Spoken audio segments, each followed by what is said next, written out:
आइए शुरू करते हैं 6 महीने का करंट अफेयर उत्तर प्रदेश का।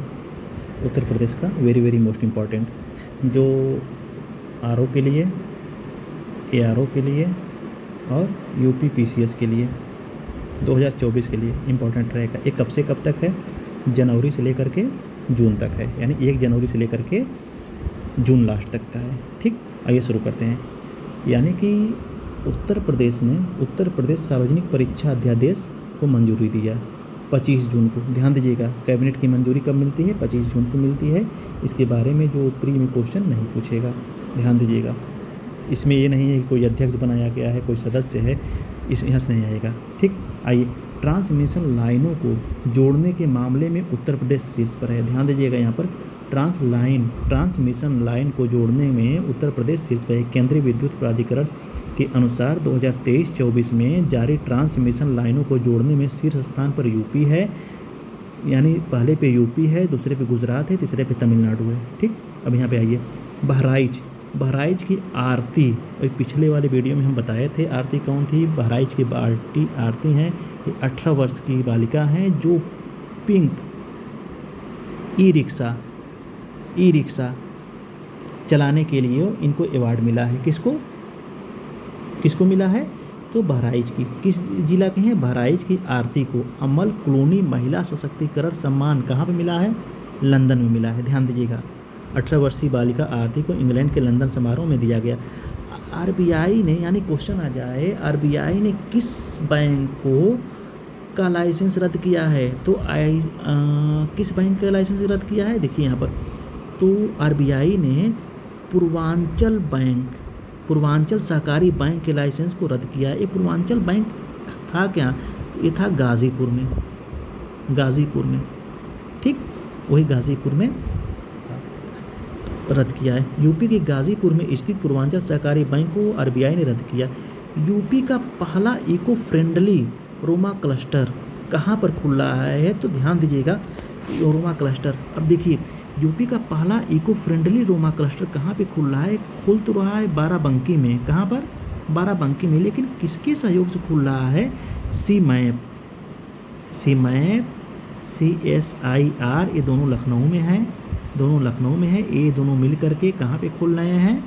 बाराबंकी में खोल रहे हैं। ठीक, आइए।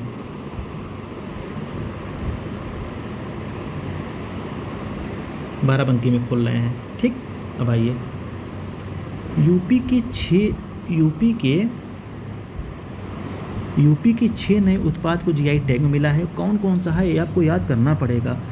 तिरंगा बर्फी कहाँ की है? जीआई टैग में शामिल हुई है, तो ये बनारस की है। मेंटल कास्टिंग क्राफ्ट कहाँ का है? ये भी बनारस का है। बेंत बांस और जरीदारी शिल्प, ये बरेली का है। ठीक ना, बेंत और शिल्प कहाँ का है? तो बरेली का है। थारू कढ़ाई कहाँ की है? लखीमपुर खीरी की है। हैंड ब्लॉक प्रिंट टेक्सटाइल कहाँ की है? हापुड़ की है। यानी यूपी की सर्वाधिक जीआई टैग वाला राज्य हो गया है। द्वितीय नंबर पे तमिलनाडु है। जीआई टैग कितने वर्ष के लिए दिया जाता है? 10 वर्ष के लिए दिया जाता है। जीआई टैग एक्ट अधिनियम 1999 का है। जीआई टैग प्रदान करता है भौगोलिक संकेतक रजिस्टर द्वारा। ध्यान दीजिएगा।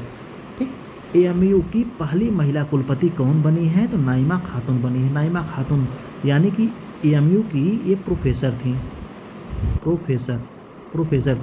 नाइमा खातून कहाँ की कुलपति बनी है? तो एएमयू की बनी है। ध्यान दीजिएगा, एएमयू सेंट्रल यूनिवर्सिटी है। भीमराव अंबेडकर लखनऊ वाली सेंट्रल यूनिवर्सिटी है। बीएचयू सेंट्रल यूनिवर्सिटी है। इलाहाबाद सेंट्रल यूनिवर्सिटी है। ठीक ना, तो सेंट्रल यूनिवर्सिटी है। तो यहाँ की जो चुनी गई हैं किसके द्वारा? तो राष्ट्रपति के द्वारा। अंतर्राष्ट्रीय चावल अनुसंधान संस्थान दक्षिण एशिया का क्षेत्रीय केंद्र कहाँ पे खोला गया है? तो बनारस में खोला गया है, जिसकी 7वीं बैठक बनारस में हुई है। ठीक ना, और अंतर्राष्ट्रीय चावल अनुसंधान संस्थान कहाँ पे है? फिलीपींस के मनीला में। लेकिन दक्षिण एशिया का कहाँ क्षेत्रीय खोला गया है? तो बनारस में। डिफेंस कॉरिडोर विकसित करने की घोषणा बुलंदशहर के चित्रकूट में। वेरी मोस्ट इम्पॉर्टेंट, ये अभी जो यूपीपी का उत्तर प्रदेश पुलिस का पेपर था, वहाँ पे क्वेश्चन ये पूछा गया था। डिफेंस कॉरिडोर कहाँ पे? तो चित्रकूट में। सबसे हल्के बुलेट प्रूफ जैकेट कौन बनाएगा? आईआईटी कानपुर बनाएगा। डीआरडीओ और आईआईटी कानपुर मिलकर के सबसे हल्की बुलेट प्रूफ जैकेट करीब करीब 700 ग्राम की बनाएंगे सब। ठीक। काम्या कार्तिकेयन कौन है? Very most important. Kamya Karthikeyan कौन है? भारत की सबसे कम उम्र की एवरेस्ट पे चढ़ने वाली महिला हैं। इनके पिता के साथ चढ़ी एवरेस्ट पे। ठीक। एलिस मुनरो की मृत्यु हो गई है, 93 वर्ष के थे। 13 मई को मृत्यु हुई है। 2013 में इनको नोबेल का साहित्य अवार्ड मिला था, ध्यान दीजिएगा। ठीक ना। एलिस मुनरो को साहित्य का नोबेल मिला था। किसको? एलिस मुनरो को। पीटर हिंग्स की भी मृत्यु हो गई है, इनको भी नोबेल मिला था। ठीक। तो इनकी मृत्यु देखिए, यहाँ पे देखिए, अभी आरओ का पेपर हुआ था, यहाँ का क्रम लगा दिया था कि पहले कौन मरा, उसके बाद कौन मरा, उसके बाद कौन मरा। तो यहाँ पे सोचिए फिर एक क्वेश्चन बन सकता है, आइए एक बार देखते हैं यहाँ पर। ठीक। यहाँ पर देखते हैं, यानी कि एलिस मुनरो की मृत्यु होती है 13 मई को, 13 मई 2024 को। और पीटर हिग्स बोसान, वही हिग्स बोसान, ठीक, मृत्यु हुई है। ये भी भौतिक के नोबेल पाए थे। कब? 8 अप्रैल को इनकी मृत्यु हुई है।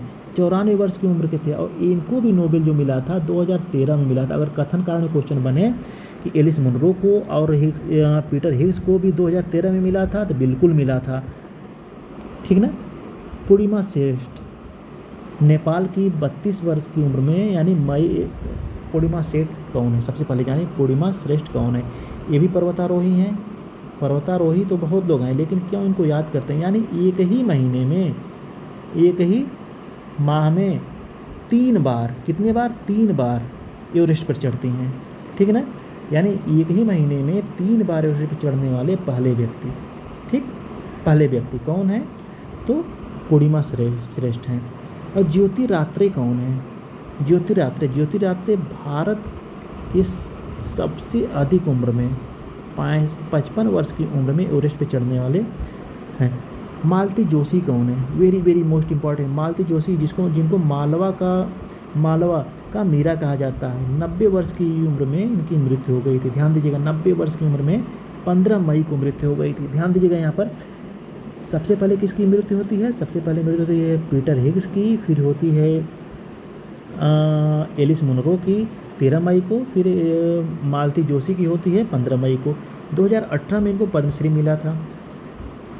अरुण योगी राज कौन है? मैसूर के मूर्तिकार हैं, जिसने राम की प्रतिमा बनाई थी। अयोध्या में जो राम की प्रतिमा लगी है, तो इसको बनाने वाले अरुण योगी राज हैं। साइमा वाजिक कौन है? Very most important. Saima Wazed WHO में दक्षिण पूर्व एशिया की महानिदेशक नियुक्त की गई हैं। बांग्लादेश की हैं, महिला हैं। ये कौन है? ठीक, बांग्लादेश की महिला है। कहाँ पे? WHO में दक्षिण पूर्व एशिया की महानिदेशक नियुक्त किए गए हैं। मुनव्वर राणा की मृत्यु हो गई है जनवरी में। ध्यान दीजिएगा, जनवरी में मृत्यु हो गई है। इनका जन्म स्थान रायबरेली था। उस्ताद राशिद खां शास्त्रीय गायक थे, इनकी भी मृत्यु हो गई है 9 जून को। जेठा अहिर कौन है? गुजरात विधानसभा के पूर्व अध्यक्ष थे, जिनको नेफेड का अध्यक्ष बनाया गया है। नेफेड, ध्यान दीजिएगा, नेफेड का अध्यक्ष किसको बनाया गया है? तो जेठा अहिर को बनाया गया है। GST अपीली न्यायाधिकरण के अध्यक्ष संजय कुमार बनाए गए हैं। मनोज पांडा कौन है? ध्यान दीजिएगा, मनोज पांडा 16वें वित्त आयोग के पूर्णकालिक सदस्य बनाए गए हैं।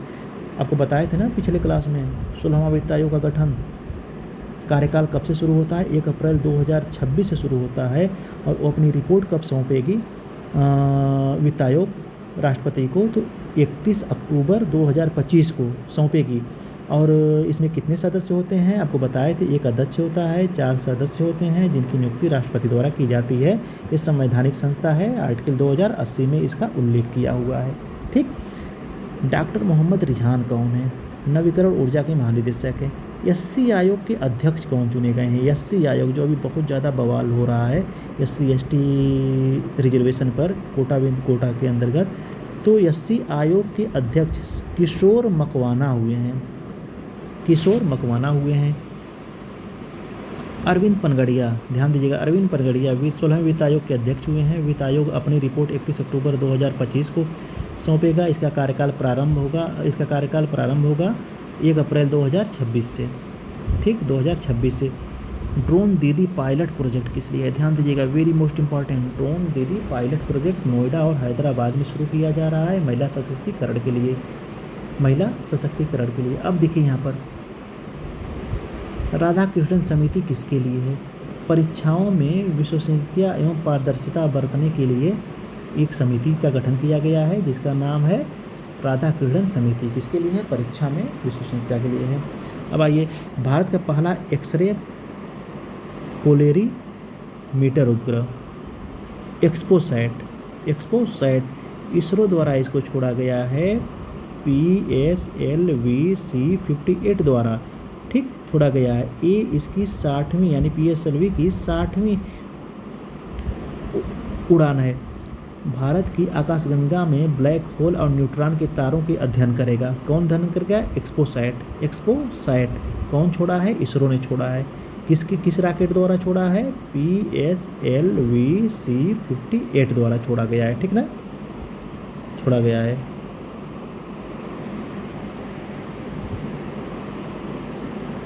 ठीक, आइए, आर्धधूम सिटी प्रमाण कोई मतलब का नहीं है। भारत का पहला डार्क स्काई पार्क बता चुके हैं, पेंच टाइगर रिजर्व। पेंच कहाँ पर पड़ता है? तो पेंच पड़ता है कहाँ पड़ता है? महाराष्ट्र में और मध्य प्रदेश में। IUCN की पहली बार असुरक्षित श्रेणी में हिमालयन वुल्फ, इसको आप नोट कर लीजिएगा, हिमालयन वुल्फ को शामिल किया गया है। प्रोजेक्ट प्रवीण क्या है? उत्तर प्रदेश सरकार का प्रोजेक्ट प्रवीण के तहत राज्य में 61,000 से अधिक छात्रों को कौशल प्रशिक्षण प्रदान करेगा। इस योजना के अंतर्गत युवाओं को रोजगार हेतु तैयार किया जाएगा। ध्यान दीजिएगा इसको, प्रोजेक्ट प्रवीण क्या है? एक कौशल विकास संस्था है उत्तर प्रदेश की, जिसके द्वारा युवाओं को प्रशिक्षित किया जाएगा, फिर उनको नौकरी में भेजा जाएगा। यूपी दर्शन पार्क के तर्ज पर वेस्ट टू अंडर पार्क किसके अंतर्गत? यूपी दर्शन। ये क्या है कि लखनऊ के बाद प्रयागराज में खुला है, प्रयागराज में बनाया गया है। उत्तर प्रदेश सरकार ने लखनऊ में स्थित यूपी दर्शन पार्क के तर्ज पर प्रयागराज में भी वेस्ट टू वंडर पार्क विकसित करेगा। भारत में पहला हाइड्रोजन इंजन का निर्माण कानपुर में। भारत में पहला हाइड्रोजन रेलवे इंजन का निर्माण, रेलवे यानी कि भारत में पहला हाइड्रोजन रेलवे इंजन का निर्माण कहाँ पे होगा? कानपुर में, ठीक। रेलवे, भारतीय रेलवे और IIT कानपुर मिलकर के करेगा। गोंडा में बनाया जाएगा कछुआ संरक्षण, यानी कछुआ संरक्षण कहाँ पे बनाया जाएगा? तो गोंडा में बनाया जाएगा। कानपुर में भारत का पहला गोला बारूद मिसाइल निर्माण परिसर बनेगा, IIT कानपुर में बनेगा, ठीक। और देश की पहली डिफेंस साइबर फोरेंसिक लैब। अब देखिए, अब ये हो गया आपका। अब इसके बाद बचा है आपका बजट, ठीक। बजट भी 10 मिनट 12 मिनट में हो जाएगा अगले क्लास में, ठीक ना। इसको ज़्यादा से ज़्यादा आप लोग शेयर करिएगा, क्योंकि अभी स्टार्ट किए हैं। पूरा कंटेंट आपको देंगे, जैसे क्वेश्चन आता है उस रूप में हम आपको देंगे। कौन सी बात इसमें याद करनी है, कौन सा फैक्ट इसमें याद करना है, कौन सा समझना है, ठीक ना। आपको सब कुछ बता दे रहे हैं। जैसे देखिए, जैसे बताए थे ऊपर की वित्त आयोग वाला बताए थे और सूचकांक वाला बताए हैं, ठीक ना। चलिए अब यहीं पे बंद करते हैं इसको, हैं। ज़्यादा से ज़्यादा आप लोग शेयर करिएगा और सब चैनल को भी सब्सक्राइब कर लीजिएगा। Thank you.